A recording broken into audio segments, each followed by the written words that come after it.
주님의 이름으로 사랑하고 축복합니다. 한마디 더 해야죠. 주님이 부활하셨습니다. 주님이 부활하셨습니다. 오늘도 우리는 주님의 부활의 소망 가운데 있을 줄 믿습니다.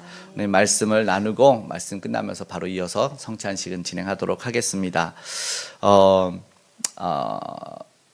우리가 성탄절만큼이나 중요한 게 부활절이죠. 아니 어쩌면 더 부활이 중요해요. 그래서 우리가 세상에서 말하는 일요일 썬데이가 사실은 주님이 부활을 기념하는 날입니다. 그래서 우리는 매주에 한 번씩 주님의 부활에 동참하고 그 부활을 소망하며 예배를 드리고 있습니다. 이 놀라운 일이죠.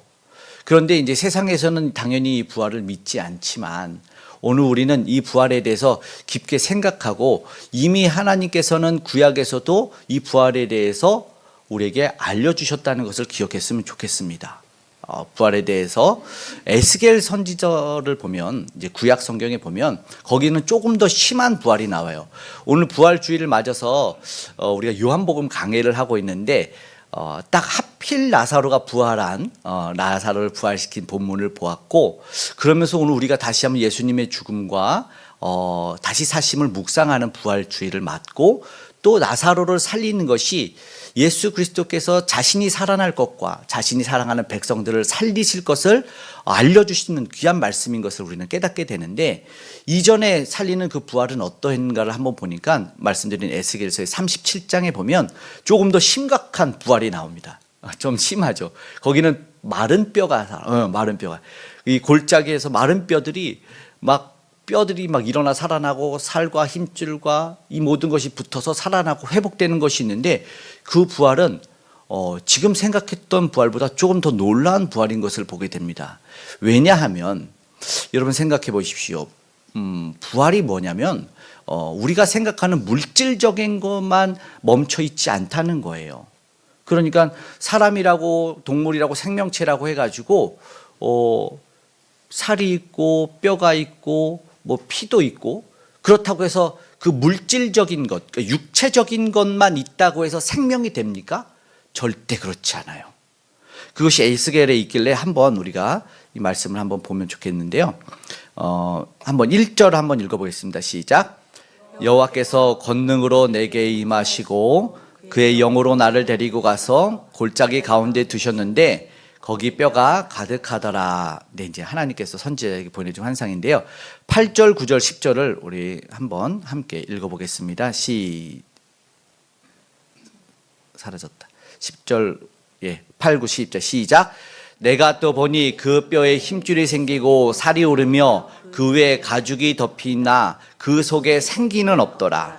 또 내게 이르시되 인자야 너는 생기를 향하여 대언하라. 생기에게 대언하여 이르기를 주 여호와께서 이같이 말씀하시기를 생기야 사방에서부터 와서 이 죽음을 당한 자에게 붙어서 살아나게 하라 하셨다 하라. 이에 내가 그 명령대로 대언하였더니 생기가 그들에게 들어가매 그들이 곧 살아나서 일어나 섰는데 극히 큰 군대더라. 아멘. 말씀드리고 싶은 것이 바로 이겁니다. 육체적인 물질적인 것이 다 붙어 있고 우리는 당연히 육체적이고 물질적인 것입니다. 그런데 그것만 붙었다고 오늘 본문에 보니까 에스겔 구약 성경에 보니까 생명이 되지 않는다는 거죠. 뭐요? 생기가 있어요. 그러니까 오늘 우리가 보니까 분명히 육체는 물질에서 왔어요. 하나님께서 땅에서 우리를 이렇게 빚어서 인간에게 그러나 마지막에 코에 생기를 불어넣어 주셨잖아요. 그래서 우리가 사람이 되었습니다. 생기가 생명이 빠지면 사람이 아닌 거예요. 그렇다면 말씀드리고 싶은 것이 나사로의 부활을 한번 생각해 보자는 겁니다. 나사로가 어떻게 부활했냐면 일단 무덤에 들어가고 병 들었고 아무것도 한 게 없었습니다. 부활이 정말 그런 겁니다. 부활은 우리의 능력으로 할 수 있는 것이 아닙니다. 주님의 큰 은혜입니다. 그런데 이 나사로가 병들어서 죽었으면 우리가 생각하는 육체적 살림은 생명은 그에게 가서 병균을 다 제거하고 썩은 살을 도려내고 죽은 지 나흘이 되었기 때문에 그 누이도 냄새나는 육신이니까 새 살을 붙여야 되고 새 힘줄을 오늘처럼 새 살을 새 뼈를 이렇게 해야 되지 않겠어요? 그런데 그렇지 않아요. 예수님이 뭐요? 그냥 음성만으로 나사로야 나오라 그랬더니 나사로가 누워서 그 음성 듣고 그냥 나와버렸습니다. 배를 동인 채고 부활해서 나와버렸다는 거예요. 놀라운 부활을 경험하는 것을 보면서 우리가 와, 예수님의 권능이 뭐냐면 무에서 유를 태초에 창조하셨던가 마찬가지로 우리가 생각했던 육체적인 것, 물질적인 것을 붙여서 무언가를 만들어내고 그것이 진정한 복인 줄 알았는데 그것이 아니라 주님의 말씀이 생명이 되었다라는 것입니다. 오늘 우리에게 그 소망이 있어야 되는 거예요. 우리는 교회 다니면서 신앙생활하면서 가끔 하는 오해가 물질적인 것이나 보이는 것으로 복을 다 받았다고 생각하는 것에 멈춰서는 안 된다는 겁니다. 오늘 우리는 눈을 열어서 영안을 열어서 하나님이 우리에게 주시는 진정한 부활이 무엇이고 진정한 복이 무엇인지를 우리는 경험해야 된다는 것입니다. 주님은 말씀하셨다는 것이죠. 나오라. 우리 주님은 정말 대단하시죠. 우리 주님의 부활의 음성에 어떤 일이 일어났냐면 장래 행렬을 해체시켜버립니다. 모든 병을 사라지게 만들었어요. 나를 괴롭혀서 달라붙었던 모든 나병이 떠나가는 역사가 일어나고 평생 못 보던 눈이 떠지는 역사가 우리 주 예수의 말씀으로 다 일어났다는 것입니다. 오늘 우리는 부활을 경험할 겁니다. 이 놀라운 역사가 오늘 우리 가운데 일어났는데 이것이 어쩌면 예수 그리스도의 고난과 죽음도 굉장히 많이 말씀이 되어 있지만 정말 중요한 핵심은 기독교의 진리는 바로 이 다시 사는 부활이라는 것을 오늘 꼭 기억했으면 좋겠습니다. 요한복음은 사실은 이 예수님이 이 땅에 오심을 그것을 강조합니다. 왜 이 땅에 예수님이 오셨는지에 이 세례 요한이 사람들을 주목하면서 예수님에게 뭐라고 말하죠? 보라, 세상 죄를 지고 가는 하나님의 어린 양이로다 라고 말합니다. 오늘 읽은 요한복음 12장 1절에 보면 바로 그 이야기가 중복돼서 복합적으로 이야기가 됩니다. 유월절, 그러니까 유월절에는 희생의 제물이 필요했습니다. 유월절의 희생의 제물은 그 구약의 백성들을 구원해내고 살리는 역할을 했던 피바를 죽여야 되는 번제의 제물이었습니다. 그런데 오늘 분명하게 얘기하는 것은 뭐냐면 바로 그 제물로 죽었던 이 예수 그리스도께서 사망 권세를 깨트린다라는 것을 이야기하는 것이죠. 바로 이것을 함축적으로 1절에서 이야기하려고 하는데 1절 말씀 한번 읽겠습니다. 시작. 유월절 옛새 전에 예수께서 베다니에 이르시니 이곳은 예수께서 죽은 자 가운데서 살리신 나사로가 있는 곳이라. 아멘. 이게 뭐냐면 유월절이니까 희생의 제물이 되신 예수님을 보면 슬픈 이야기입니다. 그런데 뒤에 보니까 죽은 나사로를 살린 이야기가 있기 때문에 이것은 말씀으로 죽은 권세를 깨트렸기 때문에 희망과 기쁨의 소식인 거죠. 그러니까 이 한 절 속에서 아는 이들은 슬프지만 기쁨, 이걸 웃프다고 하죠. 즐겁지만 슬픈 이야기, 슬프지만 기쁜 이야기를 한 절에 사실을 함축적으로 해놔버렸습니다. 그래서 어떤 것을 알고 있냐가 중요한데 하나만 알아서는 안 됩니다. 이게 복합적으로 오늘 우리에게 알려져야 됩니다. 주님은 죄에 대해서 분명히 죽으셔야 됐던 제물이셨던 것은 확실합니다. 그러나 제물로 죽으셨지만 중요한 부활하셨다는 것이 오늘 우리에게 이야기하고 싶으신 것이죠. 다시 살아나셨어요. 다시 부활하셨어요. 그래서 희생의 제물만 아는 신앙인들도 있고 부활만 아는 이들도 있지만 사실은 모두 다 아는 우리가 되어야 되는 것입니다. 조금 더 살펴보면 예수님에 대해서 각자 다른 생각을 하고 있는 것이 오늘 본문에 이어지고 있다는 거예요. 오늘 우리와 마찬가지인 것 같아요. 본문에는 마르다도 나오고 마리아도 나오고 또 우리가 조금 싫어하는 가롯 유다도 나오고 그리고 예수님을 죽이기로 지난주에부터 모의를 시작했던 그 대제사장과 나쁜 무리들도 나오고 그리고 생각 없이 예수님 구경하러 나사로 구경하러 온 유대인들도 있어요. 진짜 심각한 사람들은 누굴까요? 모르죠, 저도. 주님이 그 중심을 아시겠지만. 근데 어쩌면 유대인들 좀 심각한 것 같아요. 왜냐하면 이 말씀들이 외형적인 것만 보는 거예요. 살아났대. 그러니까 휩쓸려 가요. 그러다가 이제 죽여야 되는데 그랬더니 저들이 아마 십자가에 못 박으라고 소리쳤던 이들로 변하는 것 같습니다. 그러니까 쉬 변하는 그런 잘못된 신앙, 얕은 신앙 아니면 거짓된 신앙으로 사는 이들이 오늘 많은 유대인들이 아닐까 생각이 되는 것이죠. 오늘 주목하기 원하는 것이 오늘 무엇을 생각해야 되냐 생각하기 원하는 것 바로 이것입니다. 예수님은 먼저 사망 권세를 깨트렸다는 것이고 중요하게 생각해야 될 것은 바로 숭고한 장래의 날이었다는 것입니다. 오늘 본문에 보니까 아까 말한 특이한 사항이 하나 있는데 마리아가 오늘 찬양처 옥합을 깨트립니다. 그 소중한 옥합을 깨트립니다. 무엇을 주목시키고 계시는지 한번 보기를 원하는데, 가장 숭고한 장례, 우리 7절에 보면 마리아가 비싼 향유를 깨트려서 그냥 부어도 되는데, 이게 여러분 성경을 한번 보십시오. 7절에 무슨 향유라고 돼 있죠? 향유는 값비싼, 지극히 비싼 향유. 그래요. 그리고 순전한 나드 한근, 이걸 강조하고 싶었던 거예요. 왜냐하면 우리가 생각해도 최고 중에 최고죠. 명품 중에 명품, 이것을 깨트려 버릴 거기 때문에 이런 것이에요. 그런데 예수님의 죽음을 기리는 것은 그 어떤 것으로도 비할 수 없다라는 것을 조금이나마 표현하고 싶었던 것 같다는 것이죠. 그러면 향유는 말씀드렸던 대로 300데나리온의 가치가 있습니다. 300데나리온이면 300일에 일해야 되는 품꾼이 쉬지 않고 300일을 일했을 때 되니까 그냥 1년 연봉. 근데 300일 일한다는 게 쉽지 않잖아요. 그것을 모은 하나의 기름을 깨트려 버렸어요.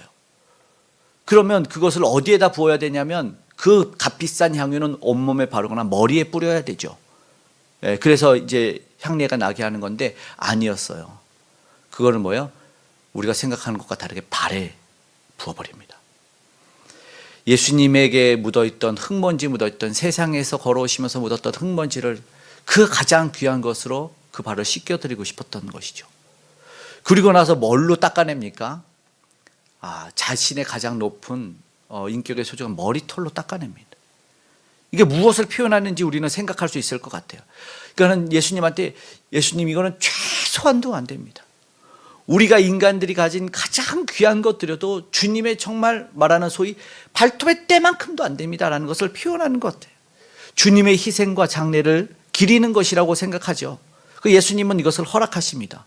그런데 물론 마리아가 이것을 예수님의 숭고한 죽음을 알고 했을 수도 있지만, 그러나 다시 한번 생각해 보는 건, 몰랐더라도 자신이 사랑하는 이를 살려냈으니까 예수님이 얼마나 존귀한 분이시고 얼마나 귀한 분이신지를 알기 때문에 이 보배압을 깨트릴 수밖에 없다는 것이죠.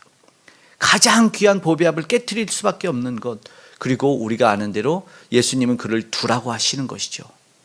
한 번의 죽음이지만 모두가 기억돼야 될 죽음이 분명 오늘 우리에게 전달되길 원했기 때문에 그냥 두시고 예수님은 십자가로 나아가고 계시다는 것입니다.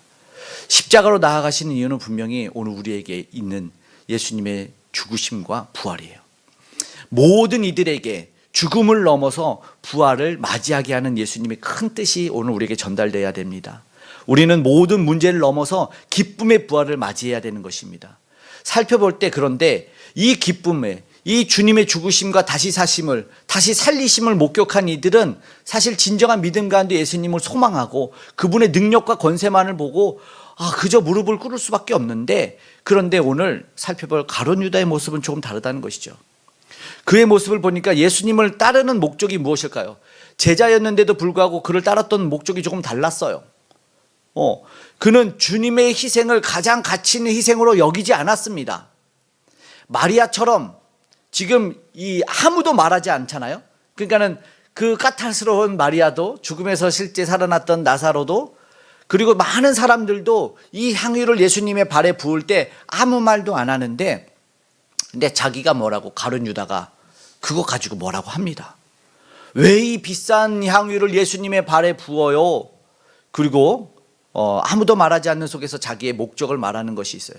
이거 참 그래요. 예수님이 세상에서도 참 이런 이들이 문제인 것 같아요. 그러니까 예수님은 더 큰 원대한 뜻이 있고 하나님의 뜻이 있는데, 우리는 가끔 내 뜻을 펼치고 싶을 때가 있지 않습니까? 내 경험상 이건 안 되는 거예요. 예수님이 목양을 하시고 예수님이 목회를 하시는데 예수님 그건 안 됩니다. 제자들이 가끔 이런 모습이 있어요. 예수님 이게 고작 이거 가지고 어떻게 저 많은 사람들을 먹입니까? 보여주죠. 하나님의 뜻과 예수님의 그 행적에는 그들이, 제자들이, 아니면 세상에 있던 그 지식과 무엇도 막을 수가 없어요. 그런데 오늘날도 동일합니다. 하나님이 하실 일을 우리가 막아내는 거예요. 아니 왜 이런 걸 쓰시냐고요. 이런 걸로 뭐가 소중하냐고요. 예수님이 지금 기념하는 게 좋습니까? 지금 당장 굶어 죽는 이들이 있는데 지금 뭐 예를 들어서 뭐 교회를 꾸미는 게 무슨 필요가 있습니까? 내 마음대로 생각하는 거죠. 지금 당장 굶어 죽는 이들이 있는데, 그런데 그보다 더 중요한 게 있을 수 있어요. 더 있을 수 있습니다. 지금 향내를 나는 옥합을 깨트리고 지금 가련다는 그 냄새를 맡으면서 다른 이들과 다른 생각해서 지금 자기의 생각을 펼치고 있어요. 자격이 없지요. 나사로를 살리는데 무슨 일을 했는지, 그 향유를 사는데 뭘 보탰는지 자기 것도 아니에요. 자격도 없는데 예수님한테 지금 뭐라고 따지고 왜 말리지 않냐는 거지. 예수님한테, 마리아한테도 뭐라고 하는 것이죠. 향유를 팔아서 가난한 자들에게 준다고가 오늘의 이유였어요. 왜 이걸 깨트리냐. 그러면 아까 말한 그 300일의 일을 한 걸로 많은 이들이 먹을 수 있겠죠. 그런데 이제 오병이의 기적을 보지 않았습니까?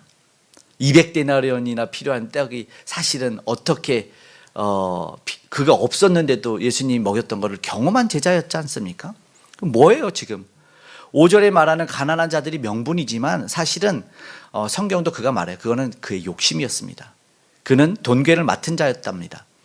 지금요 우리는 가룟 유다가 예수님을 판 제자라는 걸 알아요. 그는 어떤 사람이었어요? 그런 인간이었어요. 끝까지 회개의 기회를 예수님이 주셨지만 예수님을 돈과 바꾼 인물이었어요. 돈보다 가치 있는 것이 있는데도 불구하고 참 안타까운 일을 하죠. 오늘 우리는 살다 보면 돈보다 가치 있는 일이 있죠. 물질보다 가치 있는 일이 있어요. 그러니까 물론 저 사람은 가난한데 분수에 맞지 않게 비싼 것을 먹고 비싼 옷을 입고 이러면 우리도 우리 판단 속에서 분수에 맞지 않다고 뭐라고 할 수 있죠. 근데 그거 하면 안 되는 것 같아요. 오늘 본문 속에서는. 왜냐하면 가장 소중할 때가 있더라고요. 뭐 예를 들어서 엄마가 아이를 낳았을 때 그때는 정말 가장 좋은 선물을 남편들 가지고 가야 될 것 같아요. 그리고 남녀가 프로포즈 하잖아요. 조화 갔다가 할까요? 조화 갔다 할 거예요? 다음에 만약에 너가 안 받아주면 다른 여자 만나서 주려고 이렇게 하면 좋겠습니까? 그럼 정말 맛있고 고급스러운 초콜릿이라도 하나 무슨 뭐 발렌타인데 이럴 때 줘야 되잖아요. 그런데 여러분 마트에 아니 편의점에서 산 거 주면 좋아하겠지만 안 준 것보다 낫겠지만 근데 정말 가치 있는 게 있더라고요. 그렇죠? 정말 가치 있고 소중한 게 있기 때문에 우리는 나무랄 수 없는 게 있어요. 누구에게 말할 수 없을 때가 있어요. 교회 처음 온 새신자에게 정말 값진 것을 줘야 되고 다음 세대 주일학교도 가장 좋은 것을 줘야 되지. 그때 보면 왜요? 아깝지가 않잖아요. 그 생명들을 보면 그 뭐 또 아깝지 않잖아요. 그날은 과소비해도 되고 사치를 부려도 되는 그 소중한 존재, 그 소중한 가치가 분명히 있다는 것이죠. 사실은 예수님이 보고 말씀하고 싶은 것이 이거였는데 가룟 유다는 그거를 허용하지 않습니다. 예수님이 존귀한 사람이 아니었어요. 예수님이 존귀한 분이 아니었어요. 예수님은 그리스도가 아니었어요. 메시아라고 따라온 제자들이었는데 그의 눈에는 예수님이 메시아가 아니었어요. 자신의 계산하에서 계산의 정치적으로 힘으로 움직여야 되는 한편의 어떤 수동적인 사람이었어요. 이 안타까운 모습이라는 것이죠. 오늘 우리에게 특별히 마리아에게 내 가족을 살려준 분에게 드리는 것이 아까울 수 있을까요? 아깝지 않아요.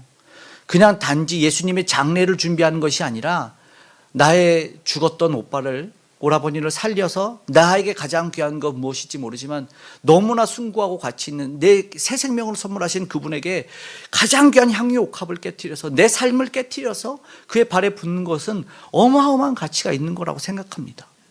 그렇죠. 맞아요. 이게 참 이 가치 있는 생명에 대해서 참 재미있는 영상이 하나 있는데 어떤 할머니가 의사에게 말하는 거예요. 죽어가는 손자가 응급실에 실려오니까 내 손자를 살려주십시오. 내 손자를 살려주십시오. 그러면 내 전 재산이라도 좀 드리겠습니다. 그러니까 의사가 안 됩니다. 이미 가망이 없습니다. 늦었습니다. 그런데 어떤 비서가 막 달려오더니 할머니 원할머니 이러는 거예요. 원할머니가 보쌈 재벌 원할머니였던 거예요. 그랬더니 갑자기 커튼문을 닫더니 살려 어떻게든 살려 막 이러는 것이죠. 우리가 알고 있는 게 돈으로 살릴 수는 없어요. 그런데 이 전 재산을 주고 싶어라도 살리고 싶은 것이 생명이지 않습니까? 여러분도 한번 겪어보십시오. 내 사랑하는 사람을 살릴 수만 있다면 모든 것 다 주려고 하지 않겠습니까? 이것이 그 가치인데 그 소중한 가치를 모르니까 그럴 수밖에 없는 것이죠. 조창행 소설의 가시고기를 보면 아들 다오미가 죽을 병에 걸립니다. 그러니까 그 소식을 전해 듣고 그 아버지가 길을 가다가 교회를 들어갑니다. 교회를 들어가서 처음에는 하나님한테 따집니다. 어떻게 하나님이 신이라는 이런 고통을, 저 아이가 무슨 죄를 졌냐고 막 따져요. 그리고 흐느껴 올다가 하나 기도가 바뀌어요. 따짐이 기도로 변하면서 저 아이 대신 내가 죽으면 안 됩니까? 이렇게 기도를 합니다. 근데 처음 읽었을 때는 그거를 놓쳤는데 두 번째 읽을 때 그 장면이 아주 뚜렷하게 보이는 거예요. 그리고 나서 하나님이 어쩌면 그 기도에 응답했다는 말은 없지만 그 아버지가 가시고기처럼 그 아이 대신 죽고 그 아이가 살더라는 거죠. 이것이 생명의 가치 아니겠습니까? 가장 귀한 것이 무엇이 됐든 사랑하는 사람을 살리기 위해서는 그것을 내어드릴 수 있는 것이 우리고, 사실 가시고기인 물고기에 비유하고 있습니다. 이거 당연한 거라고 생각합니다. 당연한 거라고 생각하고 있어요. 그런데 누가 못 봐요? 가룟 유다, 아니면 오늘날의 가룟 유다는 못 봅니다. 안 보입니다. 예수님이 나중에 뭐라고 하신 줄 아세요? 너가 태어나지 않았으면 좋았을 뻔하였더라라는 말을 들어요. 가룟 유다는 뭐 봐요? 말씀대로 외형적인 것만 봅니다. 예수님의 속뜻에 사랑을 전하는 목회를 하고 싶지만 그는 외형적인 배부름의 목회를 하길 원해서 자꾸 태클을 거는 겁니다. 표면적인 것이죠. 뭐예요? 그 안에는 욕심이 가득해. 마리아의 과한 사랑이 자기는 못마땅합니다. 이해하지 못해요. 그러니까 주님을 진짜 사랑하는 사람들이 주님에게 드리는 거 있잖아요. 그 주님에게 드리고 주님에게 헌신하는 것이 못마땅한 사람들이 오늘도 있어요. 전 못마땅해 하면 안 됩니다. 생명이 있기 때문에 그 어떤 것보다 가치 있는 것이 사실 우리 주님을 사랑하는 겁니다. 그래서 오해도 하지 마시고 회방도 하지 말아야 됩니다. 오늘 말씀을 한번 볼까요? 또 가룟 유다, 그리고 또 심각한 이들이 하나 있기 때문입니다. 10절 11절 읽겠습니다. 시작. 대제사장들이 나사로까지 죽이려고 모의하니 나사로 때문에 많은 유대인이 가서 예수를 믿음이로라. 아멘. 나사로까지 죽이려고라고 오늘 바뀌었습니다. 단순한 시기심, 여러분 아시죠? 왜? 사람들이 많이 따라. 내가 하나님 말씀을 전하는 대제사장으로 세움을 받았는데 저 사람을 따라, 저 사람이 메시아래. 우리는 듣지도 못했는데, 우리는 가말리알 문화와 이 학파에서 열심히 공부해서 하나님 말씀을 암송하며 배웠는데 저자를 따라. 시기하는 걸까요? 그럴 수 있어요. 난 열심히 공부해서 좋은 학벌을 가졌는데 총구석에 나온 자들이 인기 있는, 요즘 좀 그런 세대가 열렸잖아요. 그래서 유튜브가 인기 많으면 시기하는 거예요. 성경에 그런 인물이 많이 나와요. 특히 대표적인 것이 사울과 다윗입니다. 사울이 민족을 구한 영웅이에요. 해결하지 못한 것을 해결했어요. 그랬는데요, 여인들이 사울은 천천히요 다윗이 만만히 다니까 죽이려고 합니다. 그에게 창을 던집니다. 그를 옹호하는 아들 요나단까지 죽이려고 합니다. 이런 일들이 있대요. 한국 교회도 있대요. 교회도 부목사가 담임 목사보다 설교 잘하면 어느 순간 부목사가 사라져 있답니다. 어떤 사람은 그런 말 하더라고. 이찬수 목사님도 더 설교 잘하는 부목사가 왔으면 그도 쫓아냈을 거다. 이 정도로 한국 교회가 심각하다. 예, 저기는 자기보다 키 큰 부목사도 안 쓴대잖아요. 어떤 사람은 그냥 비할 데 없어서 그냥 이걸 비한 거지만 동일한 인간의 이 완악함이 드러나는 것 같습니다. 왜 시기하는지, 왜 잘 되는 것이, 어떻게 보면 이 나사로 편에서 우리가 생각하면 이 대제사장에 따져야 될 문제 아닙니까? 아니 이거 살아났잖아요. 왜 다른 거는 못 봐요? 왜 간신히 살아난 자를 왜 죽이려고 하냐고 이해되지 않지 않아요? 지금 무덤에 나온 자를 왜 죽여요? 하나님이 간신히 살려놨는데 왜 다시 죽이려고 하냐고요. 아니 어떻게, 제목이 그래요. 어떻게 살려놨는데 죽이냐고요. 너에게 그런 죽일 권세가 있냐? 근데 묻고 싶은 거죠. 예수님이 얼마나 중요하게, 자기의 뜻으로 이 하늘의 뜻을 가리겠다는 거 아니겠습니까? 알려주고 싶은 거예요. 알려주고 싶은 거예요. 오늘 우리가 마음이 아픈 이도 있고 문제가 있는 이들도 있는데 해결받고 싶잖아요. 그러면 난 저들에게도 말하고 싶어. 대제사장과 오늘 문제 가진 사람들에게 예수님한테 가면 될 텐데, 예수님한테 도와달라고 하면 될 텐데, 세상의 죽음의 권세를 깨뜨린 분이 그 문제 하나 해결하지 못하겠느냐? 왜 이러냐? 이해가 안 되는 거예요. 지금 어떻게 살리셨는데, 하늘의 권세로 살렸는데 지금 현실적인 문제로 없애버리려고 한다는 게 말화가 되냐 이거죠. 지금요 사회가 죽었다고 합니다. 나라가 죽었다고 하고 세계가 죽었다고 하고 심지어 지구도 죽어가고 있다고 해요. 가정이 죽고 개인이 죽어요. 교회는 살리는 메시지를 하면서 간신한 부력으로 인해서 지금 연장이 되고 있는데 오늘 우리는 그 살리는 메시지를 듣고 살아나는 일에 힘써야 될 때인 거예요. 세상은 무너지고 죽어갑니다. 범죄 도시의 그 배경이 되었던 이 가리봉에 어떤 제 친구가 다녀왔는데 거기에 현수막에 또렷하게 써 있대요. 칼로 사람을 찌르지 마세요. 그 밑에 중국어로 써 있답니다. 그러면서 현실을 비판하더라고요. 그런 문제가 뭐냐면 죽으면 된다고 생각하는 게 문제. 정말 무서운 건 뭔지 아세요?